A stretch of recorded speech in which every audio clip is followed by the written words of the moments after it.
નમસ્કાર વિદ્યાર્થી મિત્રો, જય જય ગરવી ગુજરાત. જય જય ગરવી ગુજરાત આજે એટલા માટે બોલું છું કે આપણે ગુજરાતની ભૂગોળનો પરિચય લેવાનો છે. એટલે કોઈ પણ પ્રદેશ હોય, કોઈ પણ રાજ્ય હોય કે કોઈ પણ દેશ હોય, એ દેશ જે એની ભૂગોળ છે એ ભૂગોળ બહુ જ મહત્વની છે. શા માટે? તો કે ભૂગોળ છે એ સાપેક્ષ અને નિરપેક્ષ કામ કરે છે. સાપેક્ષ એટલે શું? દાખલા તરીકે ગુજરાતમાં નર્મદાના નીર આવ્યા છે એટલે વધુ ખેતી થઈ છે. તો જો નર્મદાના નીર ના આવ્યા હોય તો એ જમીન જે છે એની જે ફળદ્રુપતા છે એમાંથી જે કંઈ મબલક પાક મળવાનો છે એ મળત નહીં. એટલું જ નહીં પણ એનાથી જે તે રાજ્યનો કે જે તે દેશનો વિકાસ થવો જોઈએ એ વિકાસ પણ અટકે. એટલે જે ભૂગોળ છે એ ભૂગોળ કોઈ પણ રાજ્યની કે કોઈ પણ દેશની અતિ મહત્વની છે. હવે જ્યારે આપણે ગુજરાત શબ્દ જ્યારે આપણે સાંભળીએ છીએ ને ત્યારે કહેવાનું મન થાય કે જ્યાં ન પહોંચે રવિ ત્યાં પહોંચે કવિ, અને જ્યાં ન પહોંચે કવિ ત્યાં પહોંચે ગુજરાતી. આ જે ગુજરાતી છે એ ગુજરાતીની જ્યારે વાત કરવાની હોય ને ત્યારે છાતી ગદગદ થઈ જાય છે. શા માટે? કે ગુજરાતીની વાત જ અનોખી છે. અને એ ગુજરાતીની અનોખી વાત કે ગુજરાતી વાત કરવા આપણે રહેશું તો આજે આપણો જે વિષય છે ગુજરાતની ભૂગોળનો પરિચય, એ પરિચય વિશે આપણે વધુ ટાઈમ આપી શકશું નહીં. તો ડાયરેક્ટ ગુજરાતની ભૂગોળનો પરિચય જે આપણો વિષય છે એ વિષય ઉપર આપણે ફોકસ કરશું. તો જોઈએ તો કે ગુજરાતની આમ જોવા જઈએ તો ગુજરાત શબ્દનો ઉલ્લેખ ઘણા વર્ષો પહેલા થયેલો છે. આઈ થિંક 780 વર્ષ પહેલા ગુજરાત શબ્દનો ઉલ્લેખ થયેલો છે. પણ જ્યારે આપણો દેશ આઝાદ થયો ત્યાર પછી જ્યારે ગુજરાત રાજ્યની સ્થાપના કરવામાં આવી તો એ સ્થાપના થઈ છે મે 1960, એટલે કે 1 મે, એટલે કે 1 મે 1960 ના રોજ ગુજરાતની સ્થાપના કરવામાં આવી છે. અને એ મસ્ત મજાના એવો માણસ કે જેના માટે આપણું છાતી પણ ગદગદ ભરી જાય એવા રવિશંકર મહારાજના હસ્તે ગુજરાતની સ્થાપના કરવામાં આવી હતી. અને એ ગુજરાત ને આપણે 2010 અને 11 માં ગુજરાતનો સુવર્ણ જયંતિ તરીકે આપણી ભારત સરકારે એની ઉજવણી પણ કરી છે. અને એ ઉજવણીના ભાગ સ્વરૂપે કંઈ ને કંઈ નવું કરવાનો પ્રયત્ન પણ કર્યો છે. હવે જોઈએ કે ગુજરાતનું નામકરણ, એનું નામ કેવી રીતે થયું, એનો ઇતિહાસ શું છે. તો કે સ્ટ્રોકો કરીને એક ભૂગોળવેત્તા હતા. એ ભૂગોળવેત્તાએ જ્યારે સૌરાષ્ટ્ર માટે એક શબ્દ વાપર્યો છો કે સેરોસ્ટ્રસ, બરાબર, શરૂઆત અહીંયાથી થઈ છે કે સ્ટ્રોબેરી સૌરાષ્ટ્ર માટે આ શબ્દ વાપરેલો છે. તેવી રીતે બીજા પણ એક ભૂગોળવેત્તા છે ટોમેલી અને પેરિપ્લસ. આ સૌરાષ્ટ્ર શબ્દ ઉપરથી સૌરાષ્ટ્રીય શબ્દ વાપરેલો છે. અને કે જ્યારે એને પોતાના સાહિત્યમાં, એના પુસ્તકોમાં આ રીતનો એનો ઉલ્લેખ કર્યો છે. પણ એના કરતા જે ગુજરાતનો આખો જે વિસ્તાર છે એ વિસ્તારને ઘણા વર્ષો પહેલા, એટલે કે 700-800 વર્ષો પહેલા પણ એને આનળ અથવા લાટિકા અને જે ગુર્જર શબ્દ ઉપરથી આપણા વિસ્તારનું કે આપણા રાજ્યનું નામ ગુજરાત પડ્યો છે. એ ઉપરથી ગુર્જર ભૂમિ, તેવી રીતે ગુર્જર રાષ્ટ્ર, ગુર્જર પ્રદેશ, આવા બધા ઘણા બધા નામ હતા. અને આ બધી વાત છે ઈસવીસન 750 થી લઈને 972 સુધીની. અને એ સમયે રાજસ્થાન બાજુથી જે બધા શાસકો આવ્યા એ ધીરે ધીરે આપણા આ વિસ્તારમાં સ્થાયી થયા અને એ લોકોને ગુર્જર કહેવાતા. અને જે ગુર્જર શબ્દ છે એ ગુર્જર શબ્દને અરબી ભાષાનો એક પ્રત્યય છે અત, ગુર્જર અને અત, એટલે કે ગુર્જર અધિક અત, એટલે આના ઉપરથી થયો ગુજરાત. અને જે રેપ હતો એ રેપ હવે નીકળતો ગયો. અને આ રીતે જે વિસ્તારમાં એ લોકો આવ્યા હતા એ લોકોનું નામાધિકરણ થયું ગુજરાત. એટલે આ એના નામકરણનો ઇતિહાસ છે. અને હકીકત જોવા જઈએ તો એ સમયે સોલંકી વંશના જે બધા રાજવીઓ હતા એ રાજવીઓએ આ વિસ્તારને બહુ મોટી પ્રખ્યાતિ આપી. અને એના ઉપરથી જ ગુજરાતના નરેશો, એટલે કે આ સોલંકી વંશ હતો, સોલંકી વંશના જે બધા રાજાઓ હતા એ બધા ગુર્જર નરેશો કહેવાય. અને આ રીતે ધીરે ધીરે વર્ષો જતા જતા આ એક શબ્દ આવ્યો ગુજરાત, જેનો ઉલ્લેખ ઈસવીસન 1933 માં ઈસવીસન 1233 માં અબુરામ અને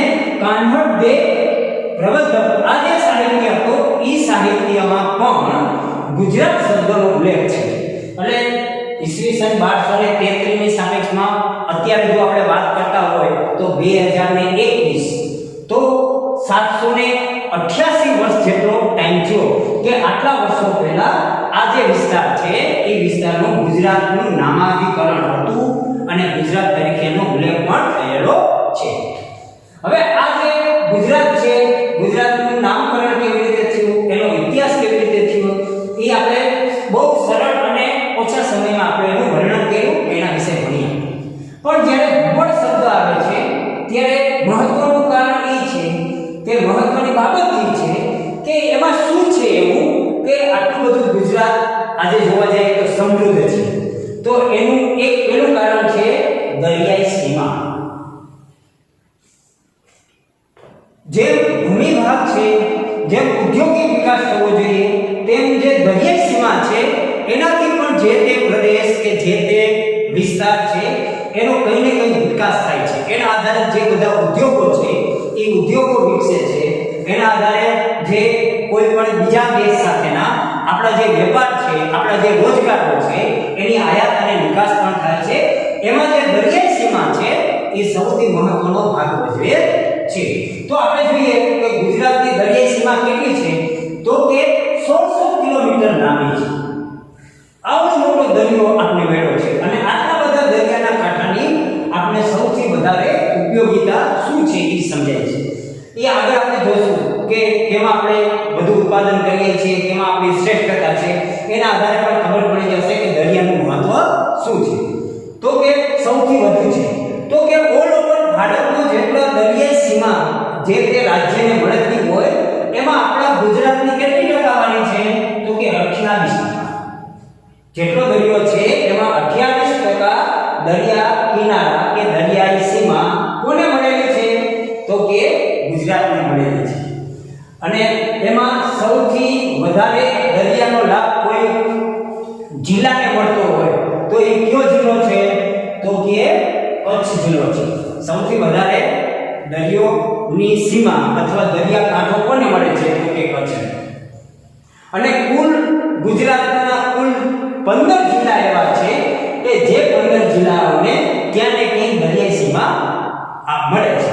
એટલે કે આ બધા રાજ્યો, આ બધા જે જિલ્લાઓ છે એ જિલ્લાઓમાં જે દરિયાઈને આધારે થતી ખેતી, મત્સ્ય ઉદ્યોગ કે એના આધારે નવતી જે પ્રજાઓ છે એ પ્રજાઓને પોતાની રોજીરોટી આધારે મળે છે. અને એનાથી બીજા દેશ આગળની આવન જાવન કે આયાત અને નિકાસ એના માટેની કોઈને કોઈ વ્યવસ્થા એટલે કે બંદર, પોર્ટ્સ, એ પોર્ટ્સ પણ આ બધા દરિયાઈ વધારે સીમા લાંબી હોવાના લીધે આ બધા વિસ્તારોમાં એનો મોટા પાયે વિકાસ થયેલો છે. એટલે કે કુલ 15 જિલ્લા એવા છે કે જે 15 જિલ્લાઓને દરિયાઈ સીમા મળેલી છે. હવે જોવા જઈએ તો દરિયામાં આપણે બે શબ્દ સાંભળ્યા છે, એક કચ્છનો અખાત અને બીજો ખંભાતનો અખાત. જે અખાત એટલે શું તો કે અખાત એટલે એવો ભૂમિભાગ કે જ્યાં દરિયાનું પાણી ભરેલું છે, એની ઊંડાઈ બહુ નથી અને એમાં જીવજંતુઓ પણ રહે છે અને વનસ્પતિ, દરિયાઈ વનસ્પતિ પણ ઉગે છે. તો કે કચ્છનો અખાત આ એની જોવા જાય તો કુદરતી સંપત્તિનો અહીંયા ભંડાર છે. અને આપણા માટે ગૌરવની વાત છે કે ઓલ ઓવર ભારતમાં બહુ એટલી વિપુલ પ્રમાણમાં ડોલ્ફિન માછલીઓ મળતી નથી, જોવા મળતી નથી, પણ કચ્છના અખાતમાં વિપુલ પ્રમાણમાં અહીંયા જોવા મળે છે. એટલે કે આપણે બે અખાત છે, કચ્છનો અખાત અને બીજો ખંભાતનો અખાત, જેને દરિયો કહી શકાય નહીં પણ ભૂમિ ભાગમાં આ રીતે સતત પાણી ભરેલું હોવાના લીધે એની ઊંડાઈ પણ બહુ નથી. એટલે કે બહુ મોટા જીવજંતુઓ, વેલ માછલી કે સાપ માછલી અહીંયા આવતી નથી. અને બાકીની જે સૃષ્ટિ છે, પ્રાણી સૃષ્ટિ, અહીંયા વિપુલ માત્રામાં એનો રહેવાસ છે, રહેઠાણ છે અને એ એક કુદરતની સંપત્તિ છે. એટલે કે આ રીતે દરિયાઈ સીમાના લીધે જે તે રાજ્યને કે જે તે દેશને બહુ ઘણા બધા ફાયદાઓ થાય છે. એના આધારે જે મત્સ્ય ઉદ્યોગ છે આ બહુ મહત્વનું છે. હવે દરિયાઈ સીમાને લગતું બીજું પાસું એટલે શું તો કે બંદર, કે જેને અંગ્રેજીમાં કહીએ પોર્ટ્સ. તો કે ઓલ ઓવર ઇન્ડિયામાં જેટલા બંદરો છે એમાંથી 30% બંદરો ખાલી ગુજરાત રાજ્ય ધરાવે છે. આનંદની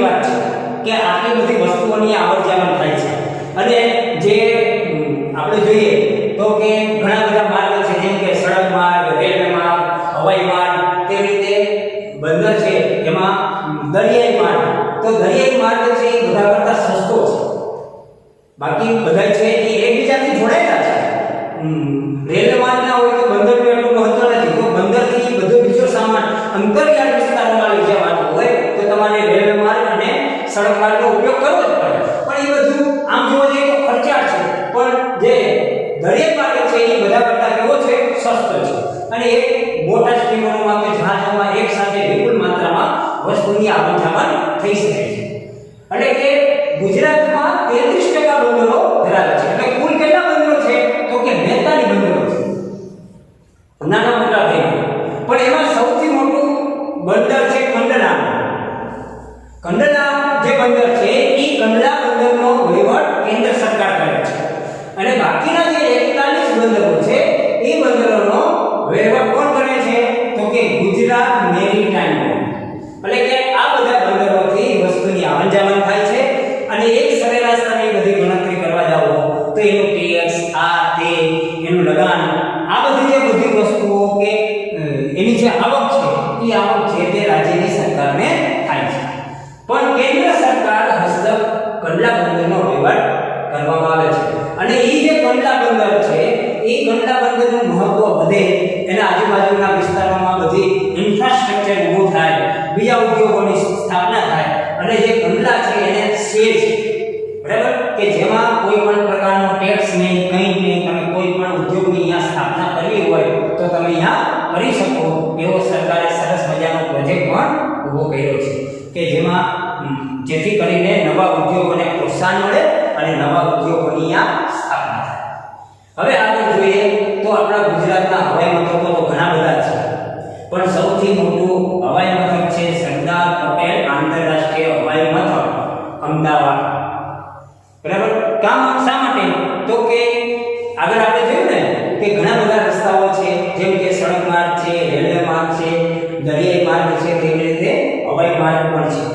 ખર્ચાળ છે, પણ એક જગ્યાએથી બીજી જગ્યાએ તમારે જો જવું હોય અને ઝડપથી જવું હોય, અથવા કોઈ કિંમતી વસ્તુ હોય કે જલ્દીથી બગડી જાય એવી વસ્તુ હોય, આવી બધી વસ્તુઓને અથવા માણસને પર્યટન કરવા માટે એક દેશમાંથી બીજા દેશમાં જવા માટે હવાઈ મથક એ બધા કરતા મહત્વનો માર્ગ છે.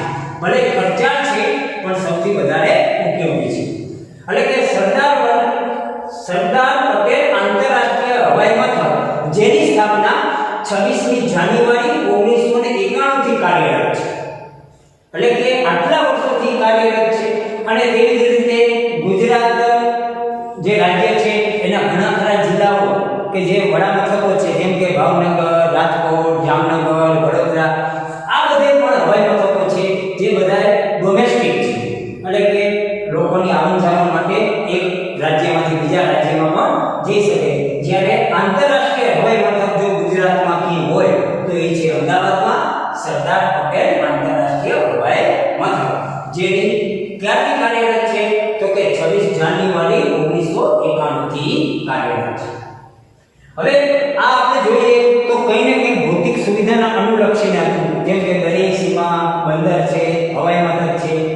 તો હવે ગુજરાત રાજ્ય કેટલું વિસ્તારેલું છે અથવા ગુજરાત રાજ્યમાં કેટલાઓ જિલ્લા છે, તો હાલમાં વર્તમાન કાળમાં આજે ગુજરાતના કુલ 33 જિલ્લાઓ છે.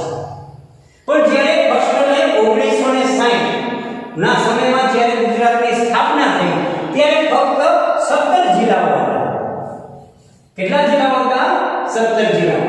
અને સમયાંતરે જે મોટો ભૂમિભાગ હતો અથવા વિસ્તારની દ્રષ્ટિએ મોટો હતો, કંઈ ને કંઈ કામ કરવાના અનુસંધાનમાં એક જગ્યાએથી બીજી જગ્યાએ જવા માટેનું અંતર વધી જતું હતું.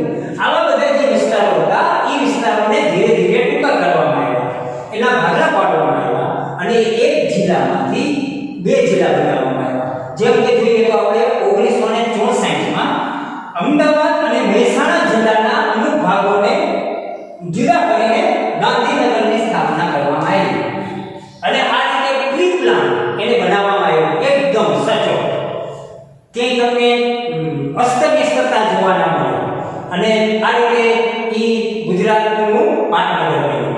તેવી રીતે પછીના 2 વર્ષ એટલે કે 1966માં સુરતમાંથી વલસાડ જિલ્લો બનાવવામાં આવ્યો અને સમયાંતરે એમાં કઈને કંઈક બીજા 2 જિલ્લાઓમાંથી કે 1 જિલ્લાઓમાંથી કે 3 જિલ્લાઓ જ્યાંની બધાની સરહદ એકબીજાને નજીકમાં મળતી હતી આ ધીરે ધીરે એના ભૂમિભાગને અડધા વિસ્તારમાં બાકીને નવા નવા જિલ્લાઓ બનાવવામાં આવ્યા. તેવી રીતે 2000માં બનાસકાંઠા અને મહેસાણા જિલ્લામાંથી પાટણ જિલ્લો બન્યો અને 2013માં એક સાથે 7 જિલ્લાઓની રચના થઈ જે નીચે મુજબ છે. 1 અરવલ્લી, બીજું બોટાદ, 3 છોટાઉદેપુર, 4 દેવભૂમિ દ્વારકા, 5 મહીસાગર, 6 મોરબી અને 7 ગીર સોમનાથ. એટલે કે આ રીતે હાલમાં વર્તમાનમાં ગુજરાતના કુલ 33 જિલ્લાઓ આવેલા છે અને આ રીતે બધા જિલ્લાઓ ધીરે ધીરે કાર્યરત થઈ ગયા, એનું વિભાગીકરણ થઈ ગયું અને તેવી જ રીતે એમાં કંઈ ને કંઈક નવા આધુનિકતા લાવીને તેનું ડેવલપમેન્ટ કરીને આજે જોવા જઈએ તો ગુજરાત ધીરે ધીરે ખૂબ જ સમૃદ્ધિ તરફ જઈ રહ્યું છે. આપણે જોયું ને કે ગુજરાતમાં કુલ 33 જિલ્લાઓ આ રીતે ધીરે ધીરે જેમ જેમ વિસ્તાર મોટો હતો એટલે નાના કરતા ગયા કે 2 જિલ્લામાંથી ત્રીજા જિલ્લાનું નિર્માણ થયું. હવે આગળ મેં કીધું ને કે ભૌગોલિક પરિસ્થિતિ છે એ પરિસ્થિતિ કેવી છે તો કે સાપેક્ષ અને નિરપેક્ષ. કેટલી વખત ભૌગોલિક પરિસ્થિતિના આધારે જે તે રાજ્યનો વિકાસ થાય છે. જેમ કે ચીલી નામનો દેશ છે તો એ ચીલી નામના દેશમાં સૌથી વધારે તાંબાનું ઉત્પાદન થાય છે તો એની આખી ઇકોનોમી એ તાંબા પર ઉભેલી છે. તેવી રીતે કોઈ પણ રાજ્ય કોઈ પણ દેશ હોય એ દેશમાં ભૌગોલિક પરિસ્થિતિ જ્યારે સાપેક્ષ એટલે કે વધારે ફાયદાકારક હોય, જમીન વિસ્તાર હોય પણ પાણીના અભાવે ખેતી ના થાય અથવા કુદરતી સંપત્તિ એને હોય પણ એનું સંશોધન કરીને એને મળતું ન હોય તો હવે એ ક્ષેત્રના અનુસંધાનમાં જોઈએ તો કે ગુજરાતની ભૂગોળમાં ઉત્પાદન ક્ષેત્રે ગુજરાત કેટલું આગળ છે. આગળ આપણે જે જોયું ને તેમ કે સૌથી વધારે ગુજરાતને દરિયાઈ સીમા આવેલી છે. કેટલી છે તો કે 1600 કિલોમીટર.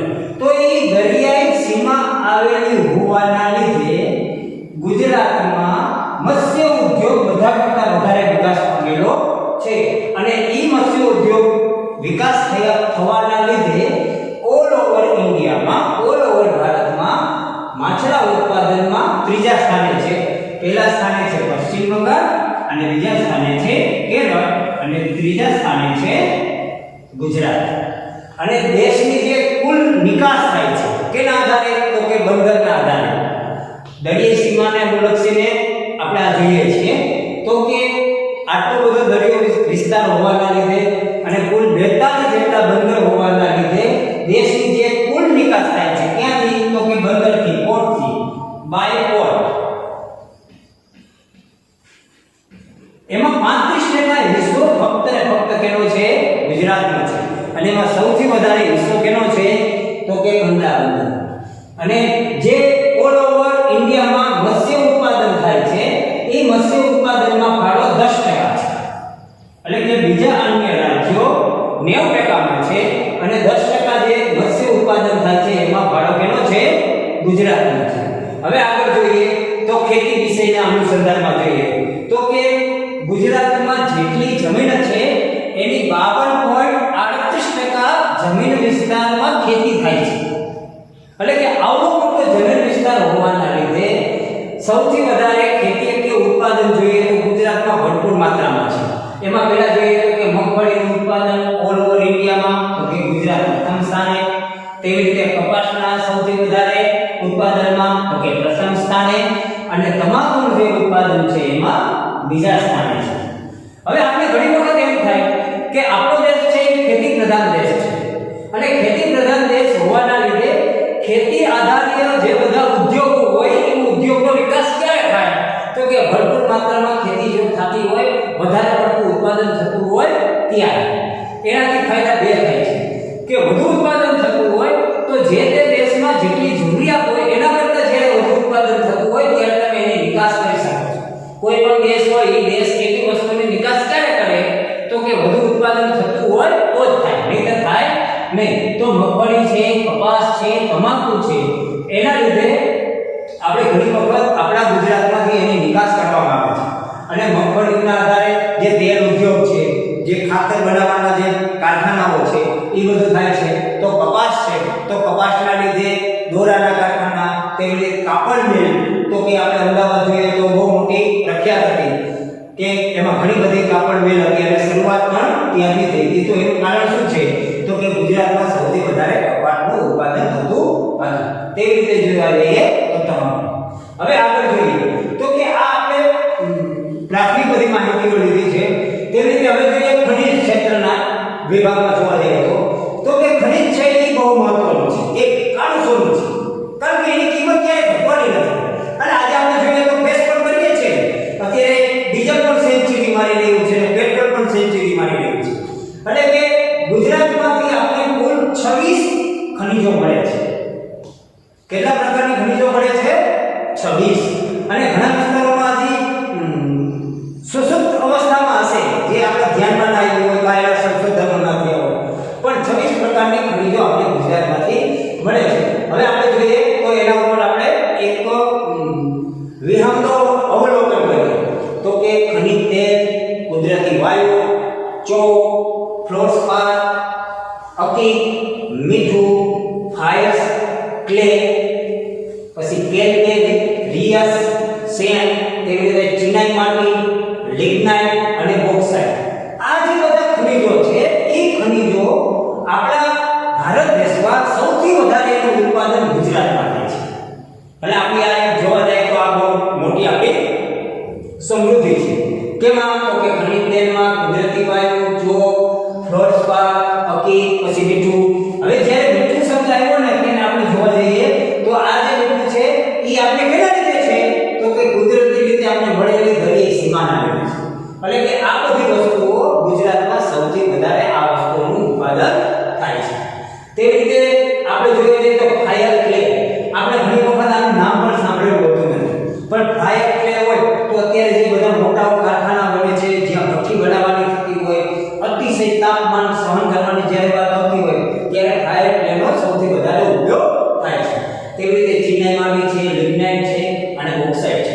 આ બધી જ વસ્તુઓમાં ગુજરાતમાં સૌથી વધારે એનું ઉત્પાદન થાય છે ઓલ ઓવર ઇન્ડિયામાં.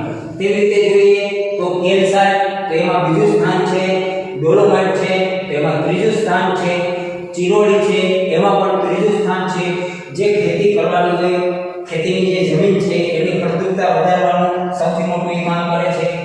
તેવી રીતે હવે આપણે જોયા જઈએ તો કે આપણે દરિયો મેળો છે, આટલી બધી વિપુલ માત્રામાં જમીન છે, નર્મદાના નીર વહી રહેલા છે અને એના લીધે આ બધી વસ્તુનું આપણે ઉત્પાદન કરીએ છીએ.